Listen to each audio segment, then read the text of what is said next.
डायफेरिया जैसी कंडीशन से क्या मुराद है?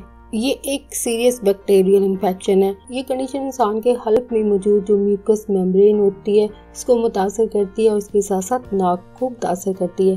यानी ये कंडीशन जब इंसान के हलक और नाक पर असर करती है और ये ऐसी कंडीशन है जो कि आसानी से एक इंसान से दूसरे इंसान तक फैल सकती है। डायफेरिया जैसी कंडीशन से वैक्सीनेशन के सूरत में बचा जा सकता है। अगर आपके अंदर इस कंडीशन की अलामत ज़ाहिर हो तो आपको कोई डॉक्टर से रब्ता करना चाहिए, क्योंकि ये ऐसी कंडीशन है अगर इसकी ट्रीटमेंट ना ली जाए, इसका इलाज ना करवाया जाए तो इलाज ना करवाने के सूरत में इंसान को काफ़ी नुकसान उठाना पड़ सकता है। जैसे कि इस कंडीशन की सूरत में इंसान के गुर्दों में काफ़ी सीवियर डैमेज हो सकता है, काफ़ी शदीद नुकसान पहुँच सकता है और इसके अलावा इंसान के नर्वस सिस्टम